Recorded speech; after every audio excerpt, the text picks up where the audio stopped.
y bienvenidos a un nuevo episodio de Chasqui Café, un espacio donde compartimos un café con especialistas del mundo de la logística y de todo el entorno digital. Mi nombre es Alejandro y soy parte del Team Chasqui, que nos va a estar acompañando el día de hoy. El día de hoy vamos a estar conversando sobre la protección contra el fraude en el e-commerce, un tema que seguramente va a llamar la atención de más de uno de las personas que nos escuchan, porque justamente es un tema bastante importante.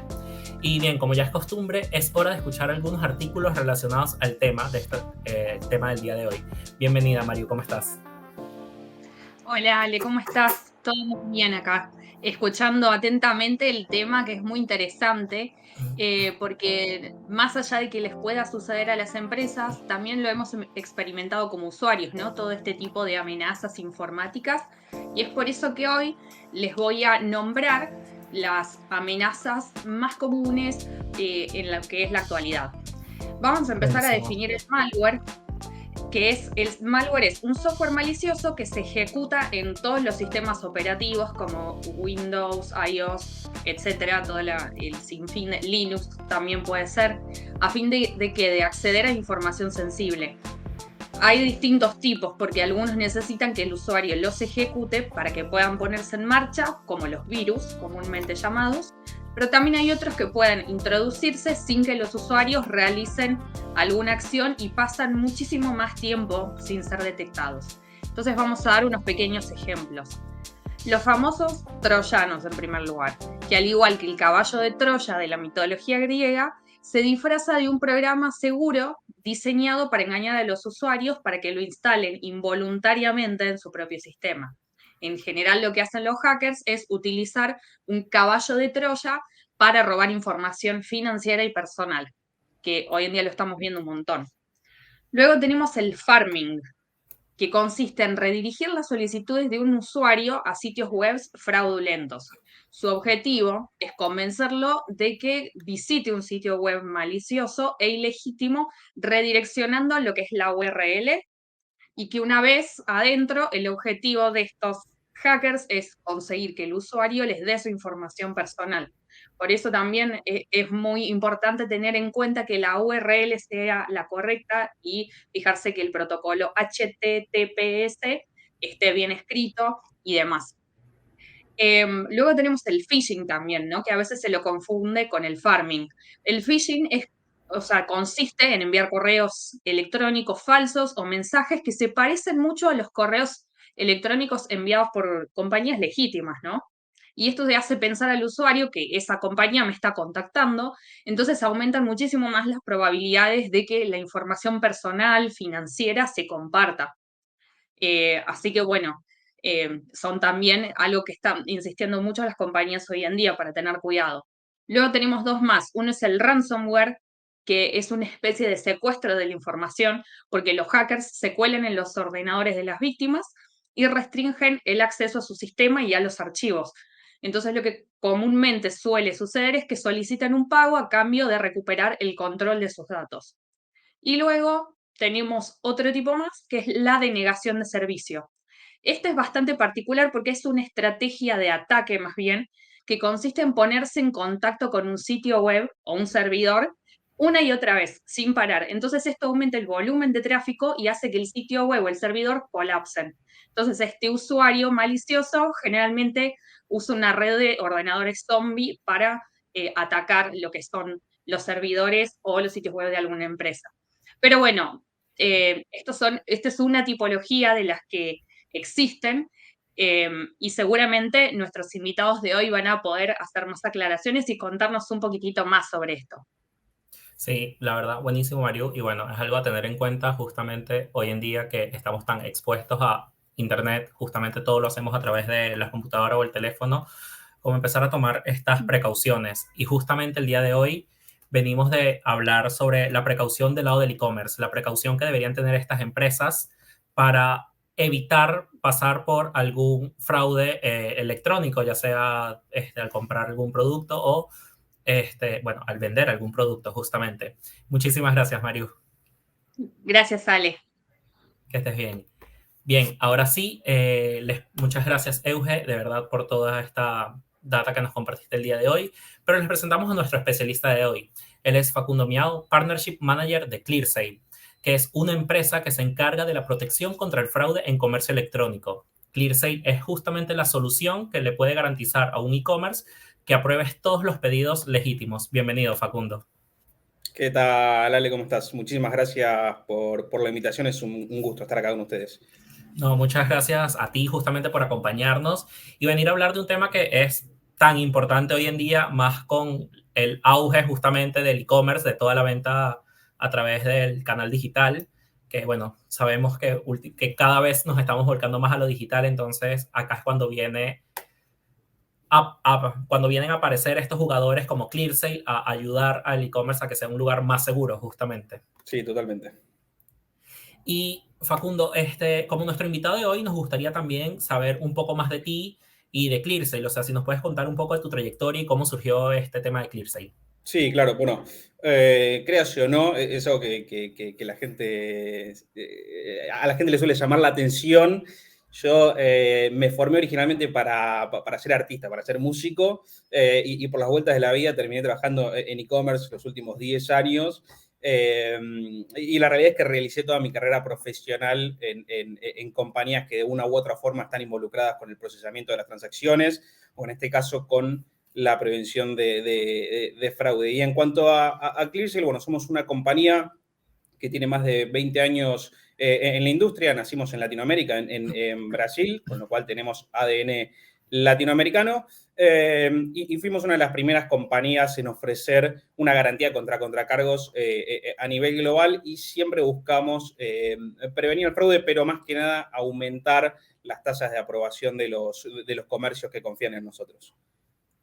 Claro, esto, bueno, justamente como lo mencionas, podemos hablar de esto de la tasa de aprobación justamente de las transacciones, pero como primera duda que me surge es como que cuáles son los tipos de fraude más frecuentes que puede enfrentar una empresa, un e-commerce, y por los cuales llegan a ClearSale. O sea, ¿por qué Sí, llegan a ClearSale justamente? buenísima pregunta. Y en general, lo que más suelen ver los comercios en su día a día suele ser el fraude de tarjeta no presente, que bueno, seguramente todos los que estén escuchando o viendo esto van a saber lo que significa, pero en breve descripción: cualquier tipo de transacción que no tenga la tarjeta de forma presencial. Y algo muy común es el fraude amigo. El fraude amigo, bueno, lo más común es un comprador que ve en el resumen de su tarjeta de crédito tal vez la razón social de una compañía, no lo relaciona con el nombre de fantasía de la compañía a la que le compró, y procede automáticamente a desconocer la transacción sin ningún tipo de investigación previa. Esto es de alguna forma fácil de resolver mediante lo que se llama soft descriptor, que es algo que tendrían que resolver con sus proveedores de pago. Pero a nosotros nos buscan más que nada por el fraude de tarjeta no presente, y en los últimos años se estuvo viendo un poco más el fraude de robo de identidad, ¿sí? o de toma de cuenta. Suelen ser los tipos de fraude por los que más nos buscan, pero para el comercio en su día a día podría llegar a tipificar o verlo como tarjeta no presente y fraude amigo, y quedarse ahí, ¿verdad?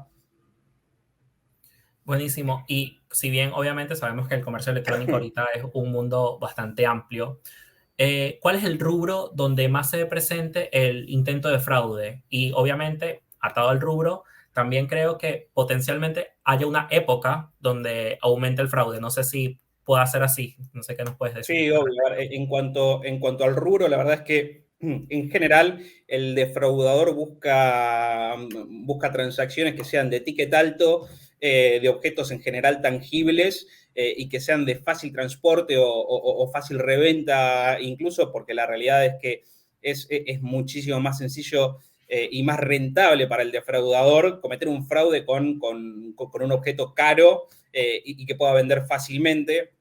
Por ejemplo, celulares, computadoras, pequeños electrodomésticos, calzado de lujo, etcétera, es lo que más se suele buscar, ¿sí? A la hora de cometer un fraude, aunque no es estrictamente lo único, ¿sí? Este es el caso para los defraudadores que buscan un rédito económico,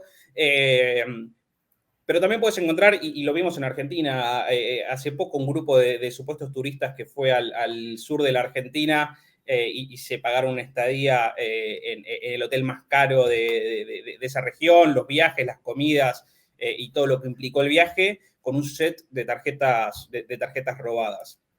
En este caso, los defraudadores, este grupo de defraudadores, iban a hacer uso de los servicios y los productos que estaban comprando y fueron con turismo. En el caso de estos defraudadores, la realidad es que las verticales pueden variar y uno tal vez no podría encontrar una vertical o un rubro específico, como sí los podemos encontrar con los defraudadores que buscan un rédito económico.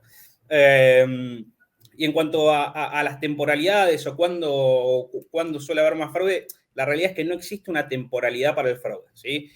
Vamos a encontrar fraude los 365 días del año, de lunes a lunes, sin excepción. La realidad es esa. Aunque sí es cierto que en épocas en las que las ventas aumentan, como pueden ser, no sé, Cyber Monday, Hot Sale, fechas festivas, Navidad, Reyes Magos, Día del Niño, etcétera. En el caso de Colombia es el día sin IVA y jornadas de este estilo, aumentan las ventas. La realidad es que aumentan las ventas, ergo aumenta el fraude, ¿sí? Pero va a ser algo proporcional. Hay casos puntuales o bastante particulares de compañías que con el afán de llegar al objetivo de venta de esa jornada bajan la guardia y notan un aumento considerable en el fraude. Con alguna recomendación ahí, no bajemos la guardia en esas épocas, son las épocas en las que tenemos que tener la guardia más alta que nunca. Acá está, bueno, esto que me mencionas justamente de compañías que bajan la guardia en estas épocas. Desde tu perspectiva y obviamente desde tu expertise, porque obviamente estás con ClearSale, ¿cuáles son las recomendaciones básicas y principales, obviamente, de seguridad que les brindarías a las empresas de e-commerce? La primera recomendación que daría es que asumamos que conseguir un 0% de fraude es algo muy poco realista, prácticamente imposible. No asumamos que podemos conseguir un 0% de fraude, ¿sí? Porque tal vez vamos a trabajar con nuestros equipos internos día y noche para conseguir ese 0%, nunca vamos a llegar, nos vamos a frustrar, lo vamos a pasar mal, vamos a invertir fondos para finalmente no llegar al objetivo. Sepamos que vamos a tener fraude en el transcurso del año, ¿sí? En el transcurso del año fiscal. Otra recomendación muy importante es medir el fraude. ¿Sí? Es prácticamente imposible determinar, cuando estamos planificando el siguiente año fiscal, es prácticamente imposible determinar cuánto dinero vamos a perder en fraude. ¿Sí? Podemos basarnos en estadísticas de años fiscales anteriores, de qué está sucediendo, tendencias, etcétera, pero llegar al número va a ser imposible. Pero de igual forma, midámoslo, y midámoslo también en el transcurso del año fiscal. Sepamos cuánto dinero estamos perdiendo, en contracargos, cuánto dinero estamos invirtiendo en nuestros equipos de analistas de riesgo, si es que los tenemos. Tengámoslo medido y también, dentro de lo posible, sepamos cuál es el tipo de fraude que más nos está afectando o los tipos de fraude que más nos están afectando para poder atacar directamente a esos y no perder tiempo tal vez con tipos de fraude que no existen en nuestro comercio o que tienen una relevancia muy baja. Y esto viene de la mano de entender cómo estamos previniendo el fraude hoy, ¿sí? En el caso de que la estrategia de prevención de fraude sea in-house de nuestra propia compañía, entender qué es lo que estamos haciendo, cómo lo estamos haciendo y por qué lo estamos haciendo. Claro. Y en el caso de que estemos trabajando con algún proveedor externo, tratar dentro de lo posible de saber cuáles son las estrategias y qué se está haciendo. Y esto también viene acompañado de algo que es, dentro de lo posible, dejarle la prevención de fraude a aquellos que se dedican a la prevención de fraude, a los expertos. Si dentro de lo posible, si es posible, tercerizar la prevención de fraude. Estos son como tal vez los consejos más importantes que le daría hoy a una compañía. Mencionaste algo justamente al inicio, que fue que dejar de buscar el 0% de fraude, justamente el porcentaje cero de fraude. No sé si sabrás, si podrías indicarnos en promedio cuánto es el fraude para un e-commerce. Supongo que va a depender mucho de rubro también, obviamente de los tickets promedio, pero en general, a gran escala, viéndolo desde lo macro, ¿cuánto es el promedio de fraude de un e-commerce? Sí, como bien decís, depende mucho del rubro de la vertical, pero también depende mucho del país en el que estemos. Si hablamos de Latinoamérica en general, dejando de lado Brasil y México, podríamos decir que el promedio está en un 1,7% aproximadamente. Eso se podría llegar a considerar un número sano, pero vas a encontrarte con comercios que tal vez estén escuchando esto y digan, pero pará, yo no tengo 1,7%, yo tengo 20%. ¿Sí? Evidentemente en estos casos Claro. es importante que se trabaje en esto, pero si te vas a Brasil o a México vas a notar que la tasa de fraude es considerablemente mayor a la del resto de la región, y esto es algo ya casi que histórico y anecdótico. Es así desde que existe el e-commerce, También son prácticamente. mercados muy grandes, son justamente los Sí, dos mercados más totalmente. grandes de e-commerce de toda Latinoamérica. Sí. Pero es una tasa sana, podría estar en 1,5% en general para la región, sacando a esos dos países. Y un poco unando más, ¿cuáles son estos desafíos en materia de seguridad, obviamente, que traerían las constantes innovaciones tecnológicas? Sabemos que obviamente hoy en día todos los días estamos innovando, justamente empresas como Clearcell, estoy seguro que todos los días están buscando cómo perfeccionar justamente su herramienta. En materia entonces, ¿cuáles serían estos desafíos en materia de seguridad que traen las constantes innovaciones tecnológicas de cara al futuro, obviamente? Excelente pregunta. Bueno, el primer desafío es lograr mantenerse al día con la estrategia de los defraudadores. ¿Sí? Claro. Son cada vez más astutos, y lo comentaban en la introducción con las noticias que leyó Mariú y demás. No sé, el phishing y demás, es cada vez más sencillo para los defraudadores lograr robar los datos de una tarjeta de crédito, robar los datos de una wallet, y poder cometer, obviamente, fraude con esta información. Con lo cual es importante, el desafío número uno es mantenerse al día con sus estrategias. Y por otro lado, un desafío que yo veo muy importante en el mediano y largo plazo, sobre todo, es no abandonar por completo la experiencia humana. ¿Y a qué me refiero con esto?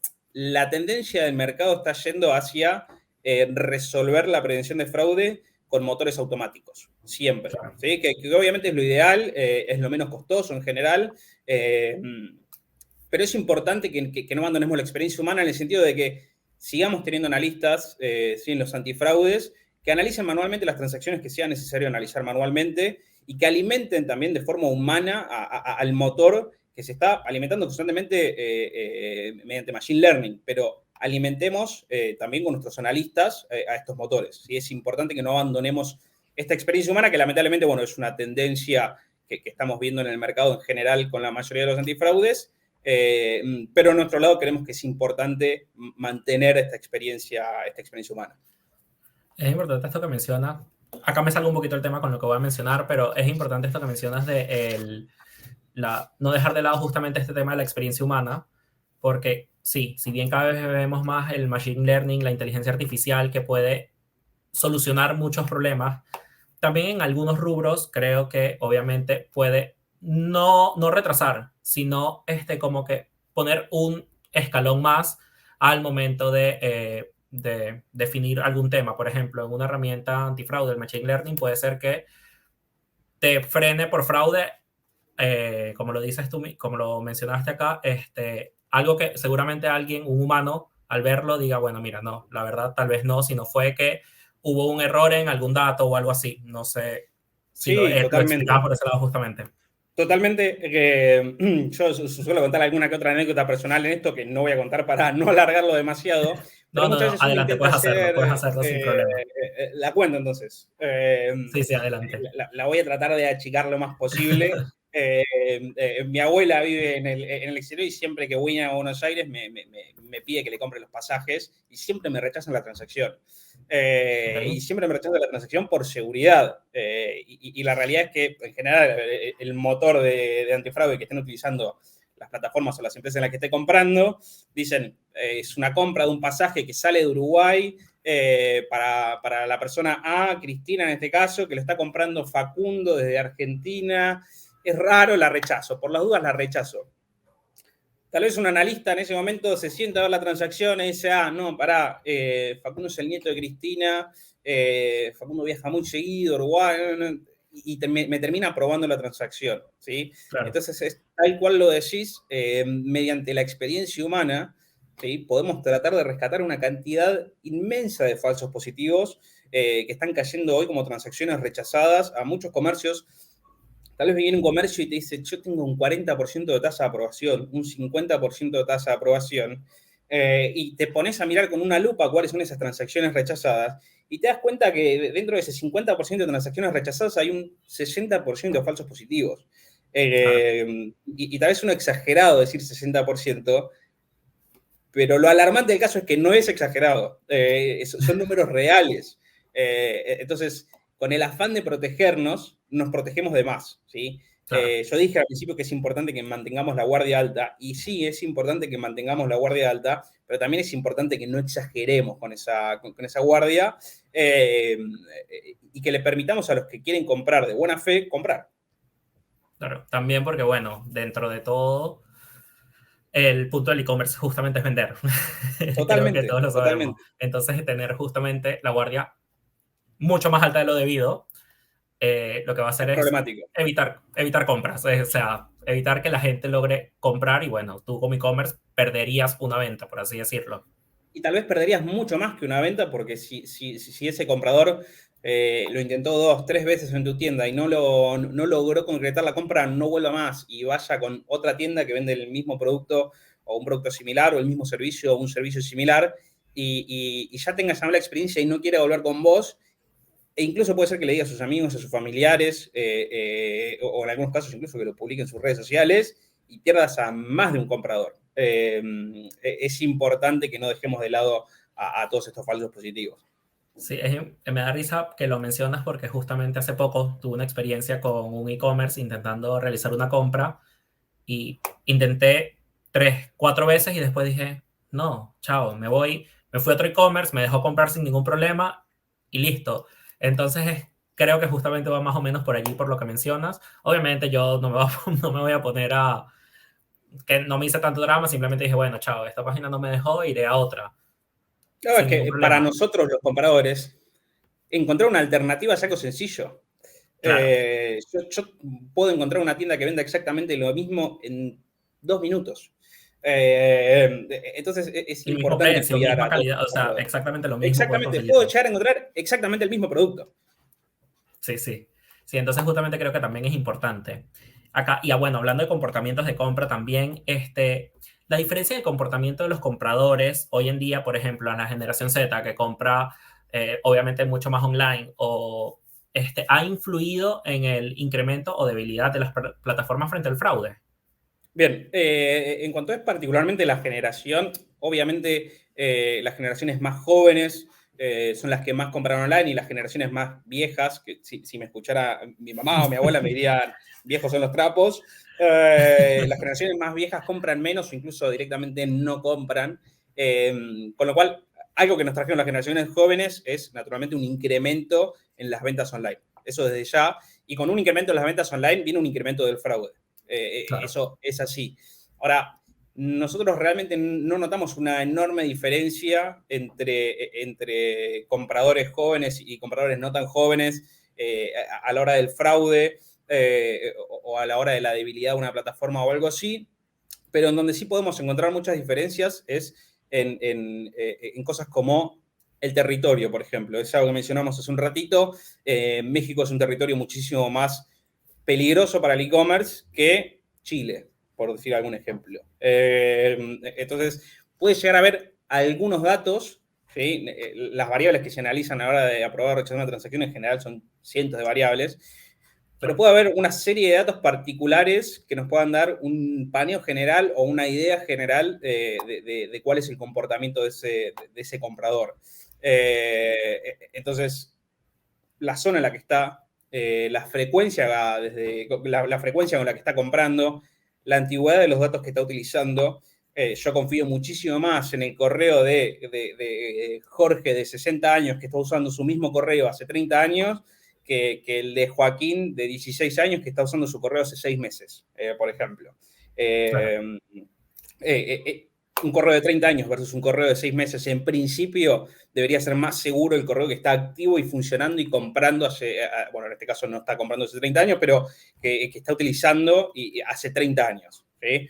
Este tipo de datos nos permiten de alguna forma hacer una diferencia entre los consumidores y decir, bueno, este paquete de consumidores es en principio más seguro que este otro paquete, pero no particularmente la edad o la generación a la que pertenezca. Mencionaste algo que justamente me llamó la atención, que es lo de el tema de, por ejemplo, saber el tiempo del mail desde que fue creado. Eh, no sé si nos los puedes comentar. O sea, ¿cuáles son estos datos como que los que tú conoces o puedes mencionarnos que valida un software de prevención de fraude a la hora de hacer una... Sí, bueno, totalmente. La antigüedad de los datos y la antigüedad de los datos en general, no únicamente el correo electrónico. Hoy por hoy el correo electrónico que estamos usando, en general, la mayoría de nosotros usamos el mismo correo o los mismos correos hace muchísimos años, a menos que seamos defraudadores. Y ya es algo muy personal para todos. El correo electrónico es algo que todos tenemos muy en mente, pero no es el único dato del cual es importante chequear o revisar la antigüedad. El número de teléfono, por ejemplo. La antigüedad de los datos en general que nos estén dejando en el checkout a la hora de comprar es importante. La zona, de nuevo, la zona desde la que se esté haciendo la compra. ¿Qué más? La frecuencia con la que se estén haciendo las compras y obviamente hay una serie de datos que son únicos, como, no sé, por ejemplo, el documento de cada una de las personas es un dato único. Si nosotros ya detectamos que ese documento en el pasado se utilizó para hacer compras fraudulentas y que no se trató de fraude amigo por una confusión del comprador, naturalmente sabemos que la tendencia es que va a volver a realizar una compra fraudulenta. Entonces, la comparación de estos datos que son únicos de cada persona, en muchos casos la combinación nombre-apellido es único, y lo mismo, hacer esa comparación y demás. Pero no, la realidad es que las variables que se analizan son muchísimas y podríamos estar todo el día enumerando variables. Claro. Y tratamos de triangular la mayor cantidad de variables posibles siempre. No, está buenísimo justamente contar con este tipo de software, obviamente, de solución como ClearSale. Y bueno, creo que es algo que no se tiene que dejar de lado porque obviamente sé que sabemos obviamente que muchos e-commerce se pueden concentrar un poco más en la venta, en el branding, en marketing, en logística, pero creo que el tema de la prevención de fraude, justamente creo que es algo que lo que le tienen que poner foco todos los Sí, e-commerce, justamente toda la persona que venda por internet. totalmente. Y la realidad es que hasta hace no tanto tiempo no era algo común hablar de prevención de fraude. En general, el comercio simplemente empezaba a operar online, empezaba a vender, vendía, y si tenía fraude, bueno, tengo fraude, y seguía vendiendo. Pero esto se vio mucho con el crecimiento enorme que tuvo el e-commerce en los últimos años y más aún durante la pandemia. El fraude está ahí, es parte del e-commerce. Y hay que combatirlo, digamos. No podemos hacer la vista gorda, no podemos mirar para otro lado y dejar que continúe. Por algo que mencionamos al principio, el defraudador es cada vez más astuto y cada vez va a encontrar mejores formas de evadir los controles de seguridad y lograr pasar esa transacción. Es importante que lo veamos y que trabajemos sobre eso para evitarlo, ¿sí? Para tener más transacciones, para tener menos fraude. Es muy importante que estemos al día con esto y que lo tengamos presente, que sea algo que esté sobre la mesa y no algo secundario o terciario, Claro. o incluso de lo que nunca se habló en la compañía. Lo tenemos que tener en nuestro día a día. No sé, no, buenísimo, de verdad. Gracias, Facundo, por justamente acompañarnos y brindarnos tu visión con mucho mayor expertise, obviamente, a la que seguramente puedo tener yo o puede tener la persona encargada de e-commerce, que siempre es necesario también escuchar a los especialistas. Justamente por eso creamos este espacio para conversar un poco con especialistas sobre las distintas áreas de todo lo que sea el entorno digital. Sabemos que no es solo la logística, no es solo el marketing, no es solo la prevención de fraude. Hay N cantidad de cosas detrás de todo este nuevo mundo digital que cada vez es más grande, que tenemos que eso, primero instruirnos a aprender para también y no asumir que podemos hacerlo nosotros. Porque ese Sí. creo que también es un grave error hoy en día, que es eso yo puedo resolverlo, pero no, justamente para eso aparecen estos sistemas, estas compañías como, bueno, en el caso del fraude, como ClearSale, para ayudarte justamente, a evitar todos estos inconvenientes. Exactamente, sí, coincido en absolutamente todo. Alejandro, de nuevo, muchísimas gracias por la invitación. Realmente creo que este tipo de contenidos pueden ser muy útiles para la comunidad y para la industria del e-commerce en general, así que te lo agradezco y nos estaremos viendo. No, muchísimas gracias, de verdad, Facundo. Que estés muy bien. Igualmente, hasta luego. Hasta luego. Bien, ahora sí, de verdad, agradecido justamente con Facundo por toda esta conversación. Y lo importante que tenemos que tener en cuenta hoy en día es como lo mencioné justo hace un ratito, apoyarnos en los especialistas, apoyarnos en estas personas que saben y no asumir que nosotros lo podemos resolver solos. Y bien, recuerden que si quieren seguirnos a través de nuestras redes sociales, estamos como Chasqui Oficial o pueden visitar nuestra web chasqui.com. Muchas gracias.